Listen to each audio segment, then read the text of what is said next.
What's up everyone, welcome to Versatile Fun Designs. This is the LEGO Star Wars Ultimate Collector Series TIE Interceptor. I built this set live without the instructions, and here is my recap video on this set. The box comes with 22 numbered bags from 1 to 22, a printed plaque, as well as instructions and a sticker sheet. The bags have various sizes, so some bags have only a few pieces, some bags have many. The building process starts with bag 1, where we build the cockpit, add some stickers, and we continue building the inner parts of the cockpit with bag 2, mostly on the upper side. Bag 3 starts to build the sides, so the things that will attach to the wings, and bag 4 continues that and covers them up a little bit. We continue this process with bag 5, which features mirrored builds, so parallel building there to save some time. And bag 6 does the same thing on the back. That's just some gray cowling over the very colorful pieces inside. With bag 7, we start to build more, again, of the siding closer to the cockpit area, and bag 8 continues that. Bag 9 does the bottom, top, and back.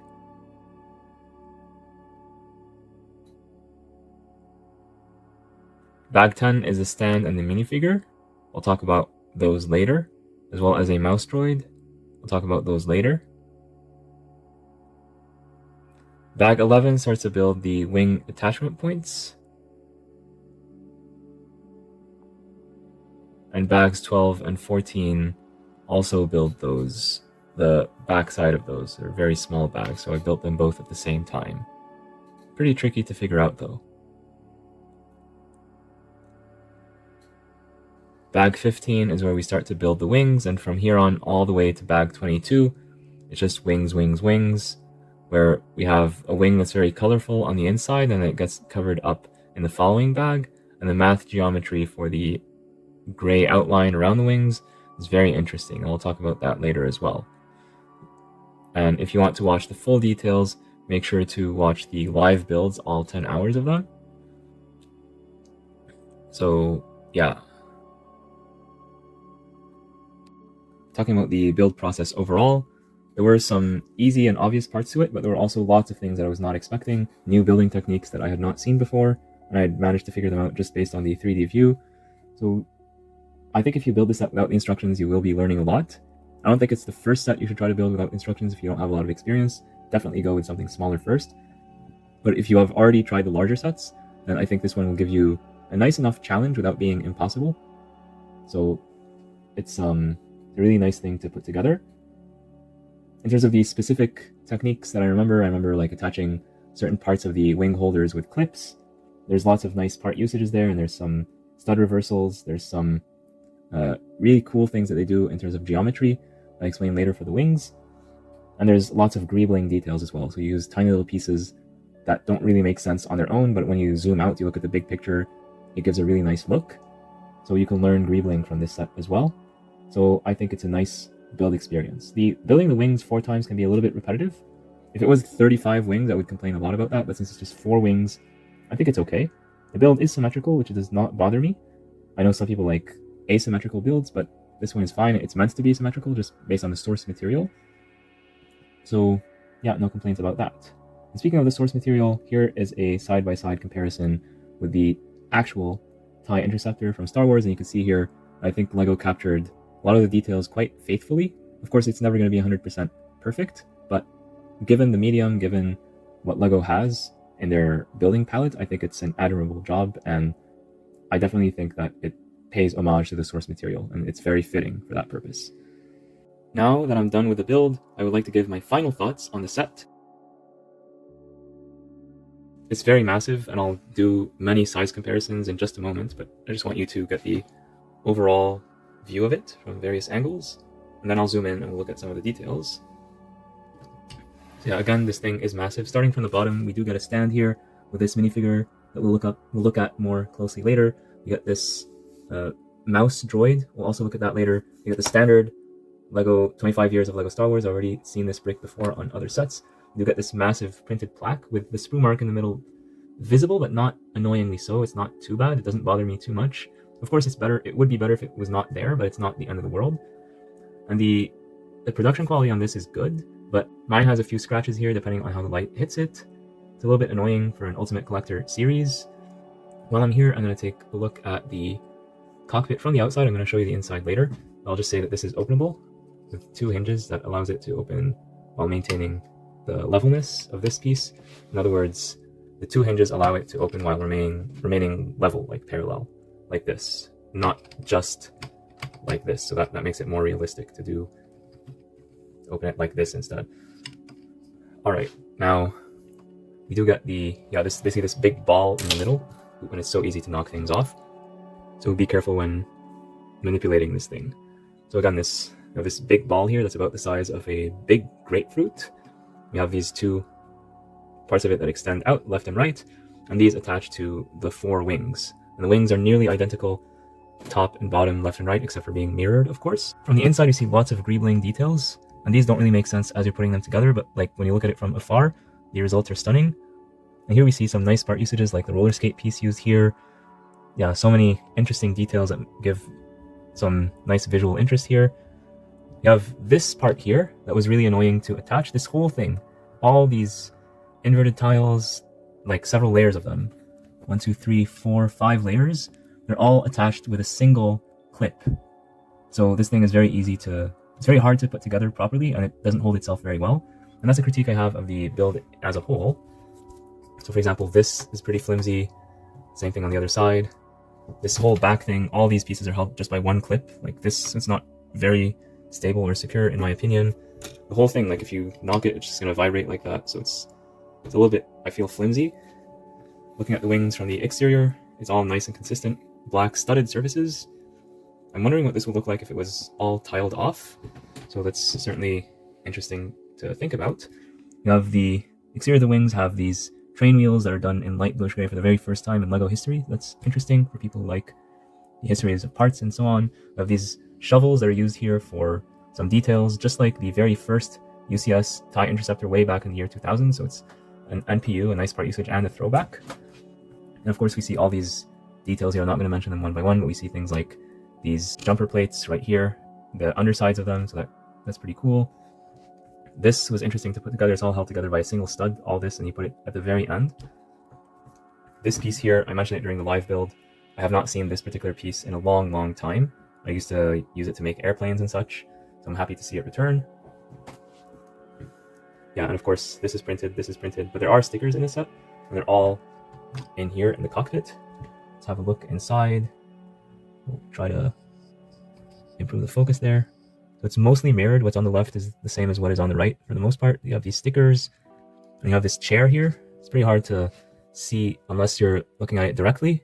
So a lot of these details, in my opinion, are not completely necessary. They're not bad, but I don't think they are the main focus of the set. So that's just something to keep in mind. If you look very closely, you'll see some of the random colors. Like here I see some blue, I see some green and yellow down there. So if you look at it from various angles, you will see all those funky colors that are used to help the build. Looking at it from the back, here's what the ship looks like. Again, we see some weird colors, but here's the look from the rear. We get to see this hexagon shape that was made with these cheese grater pieces. And there's no actual hexagon here, it just looks like a hexagon, so it's pretty cool. But again, these pieces are not held together very, very well.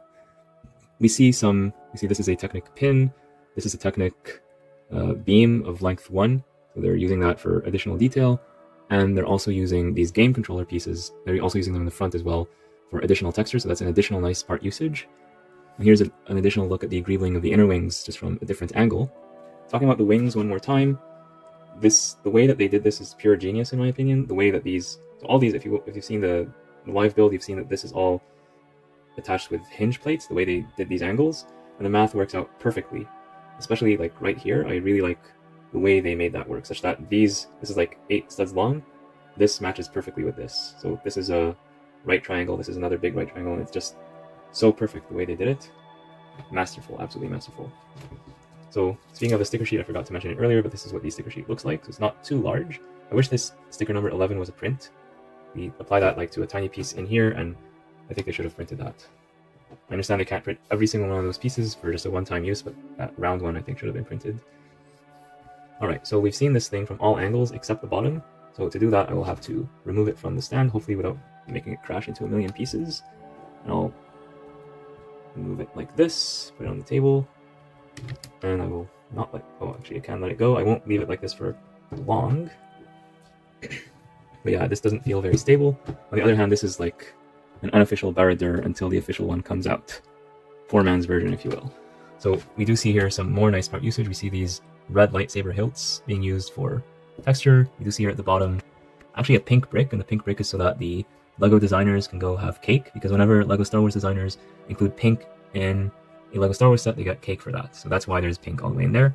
So yeah, it's very smooth from the bottom. It doesn't have any specifically camera unfriendly angles, but I would not recommend leaving it like this long term. That's not great. Here's a look at what the stand looks like from the side profile. These technic holes are a little bit, they're not my preference. It would have been better if these were covered up, but that's more of a nitpick, not a very major concern in my opinion. Is the thing swooshable? Well, barely. Like holding this feels heavy in the hand to hold. And yes, I can swoosh it. Woo, swoosh. I'll try not to break it, but it's not really a playset. It's not designed for kids to play with. It's an 18+ set, and here I think the building experience and the way it's marketed all make it very clear it's not a playset for kids. Like this piece here, for example, is very easy to knock off. Like I did that when I was putting it back on the stand. There's so many flimsy parts of this that you don't want to play with it beyond very basic things like opening this and maybe putting the pilot inside. So let's try that out. Yeah, so here's what that looks like from the top. And here's what it looks like from the front. Turn off the flash to see. Well, you still can't see him, so I'll just remove this piece momentarily, just so you get an idea. So yeah, there he is. It looks appropriate. It looks like it makes sense. I'm trying to make it focus again. Yeah, that works. That works.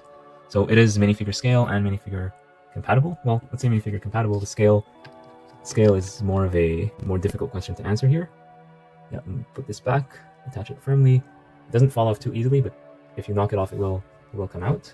Let's take the figure out and look at him in more detail. Yeah, this figure comes with printing on all of its components, the legs, the hips, the torso, of course, as well as arm printing, which is pretty nice to get and exclusive to this set for now. You got the printing on the back as well.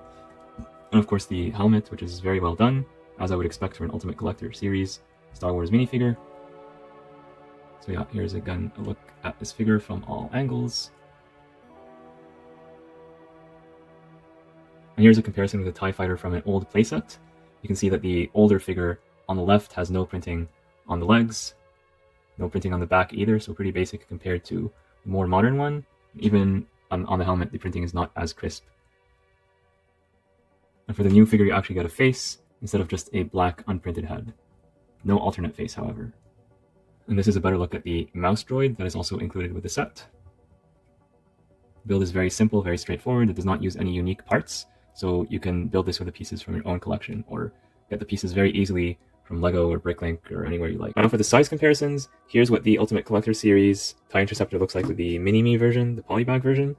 I built and reviewed very recently.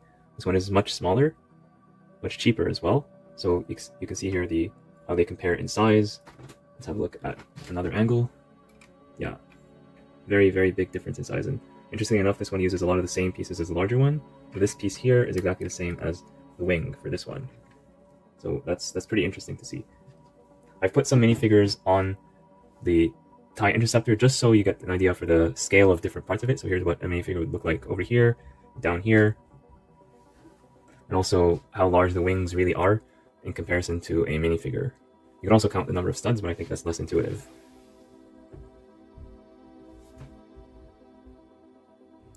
Here is a comparison with the midi-scale Millennium Falcon. Again, here's what the thing looks like in terms of the wings. I'm trying to get the proper angle for this. I'm trying to show them to you so that they're both the same distance from the camera while holding my phone with the other hand, so it's kind of hard to do this with both hands, but looking at this just from the top, you get an idea for the giant size difference there. And here's a comparison with the invisible hand. It's not even close. Like this thing, just like the width, the length of the invisible hand is, I'd say, about the same as the length of the main part of the UCS, the Ultimate Collector Series. Here's a comparison with the McLaren race car with Ayrton Senna. I also built, by the way, I built and reviewed all these sets without instructions on my channel, so check out these if you have not seen them already. So again, here's what the size looks like of these two compared to each other. So this is another display piece, the one that is far smaller, far easier to display compared to the much larger Ultimate Collector Series TIE Interceptor. And here's what it looks like when it's compared to the Natural History Museum from the top and from the side as well. The Natural History Museum is more dense, it has more pieces, but it's also more compact. It's in a rectangular-like shape, versus this, it has these wings that come out a lot, so it takes up even more space despite having less parts. So again, major consideration if you want to buy this set for display, where are you going to keep it? The final comparison I'll do is with these LEGO Lotus Flowers. They're so tall that they almost match the Ultimate Collector Series TIE Interceptor. Here's a look from another angle. So you see, that's how tall these flowers are. If I were to remove one and just put it over here, yeah, you see, like, I don't know if this says that the Ultimate Collector Series is large or that the flowers are very large. To be clear, the flowers are not very large themselves, but they just have very long stems for putting in vases and things of that nature. So yeah, there's your size comparison. Now it's time to talk about price and value. Is this thing worth $230 US or $300 Canadian? And my first instinctual reaction to say, no, it's not worth $300 Canadian. So it's just too much to me. There's too much to ask for me to pay that amount for this amount of stuff. I get it's Star Wars, I get it's an Ultimate Collector Series, and so on, but 230 US, 300 Canadian is simply too much for this thing. However, I do have to keep in mind that the UCS, the Ultimate Collector Series logo, has a price, and this is actually one of the cheaper Ultimate Collector Series sets compared to some of the others that go for up to 800 US, 1050 Canadian, with a UCS Millennium Falcon, for example. So I do understand that to be an Ultimate Collector, you have to pay the ultimate price. But on the other hand, that's just a silly label that someone put on a piece of cardboard. It doesn't really mean anything. Like, just saying that something is UCS doesn't mean you could just charge $1 million for it. So there's that aspect as well. Now, do you get better value out of this or a modular building like the Natural History Museum that I've covered extensively in 2 other videos, actually? Well, I think that's something that you're gonna have to decide on based on what you prioritize. You want to build a building, basically, or a Star Wars TIE Interceptor or other spacecraft. So that's really up to personal taste. And I'm sure each one of you has their own preference. And comment down below, what do you prefer in general? Vehicles and spacecraft, or do you prefer buildings? I really want to know. Another thing that makes this thing more worth to buy, so I would say if you got this on day one, you actually did not waste your money. Here's why. On day one, if you bought this set, like I did on day one, you're going to get these gifts with purchase. So you will get this AAT polybag, which I also built without the instructions on my channel. Check that out if you want. You get the Battle of Yavin coin. This is a coin that LEGO offers exclusively to people on LEGO Star Wars Day or LEGO Star Wars Week. Just take a quick look at it right now. Yeah, so that coin looks pretty cool. It's the X-Wing in the trenches of the Death Star during the famous Battle of Yavin, which is like the year 0 for Star Wars, and we say before the Battle of Yavin or after it. So that's very memorable, very nice to get. So the polybag is worth 5 US or 6 Canadian. This thing is worth 15 US or $19 Canadian. Then you also got the very coveted Trade Federation troop carrier. And now this one is 30 US or 40 Canadian. It has all these battle droids, which are very massive, as well as 2 pilot battle droids with these blue parts here. They're pretty rare and hard to get. So yeah, with all these gifts with purchase added together, and you get double insider points. Insider points are basically virtual currency that you can use on future LEGO purchases, as long as you respect the terms and conditions. So when you add all this up, like these 3 gifts with purchase, plus the double insider points, you end up with a discount, in quotes, of 73 US or 95 Canadian, bringing down the total price to 157 US or 205 Canadian. Now, if you ask me to pay 205 Canadian instead of 300 for this thing, I would feel far more comfortable with that. So if you want to get this set, either you get it on day one, or if you go to your local LEGO store and they still have all these promos, then yes, that's a good idea to get it now. Otherwise, wait for a discount, wait for 20% off, 30% off, even 40% off possibly during Black Friday, because we saw some Ultimate Collector Series Star Wars sets from last year discounted on Black Friday to 30%. It was the Razor Crest and the Republic gunship. So maybe the same thing will happen with this set this Black Friday if you're willing to wait. Or eventually at some point, LEGO might release this to other retailers like Walmart, Target, Amazon, or Toys R Us, depending on your region of the world. So you might be able to get it on sale from one of those other retailers if LEGO releases it to them. For now, it's a LEGO exclusive as far as I know. So yeah, that sums up my thoughts on this set. It was a very fun set, very challenging set to build without the instructions. I really enjoyed doing it. You can watch my live builds, all 9 hours of them, to get the full details of every single piece, every single minute. What did I do? How did I do it? How did I figure things out? That was a lot of fun for me. A little bit tiring at times, especially towards the end, but I think the end result is worth it. Do let me know, what are your thoughts about this set? Are you going to be getting this set? Or are you going to be getting the polybag version of it? Or what else are you getting in terms of LEGO Star Wars or LEGO in general? Let me know in the comments down below. Thank you so much for tuning into Versatile Fun Designs. As always, please make sure to like, share, subscribe. It really helps out the channel. And I'll see you all in the next one.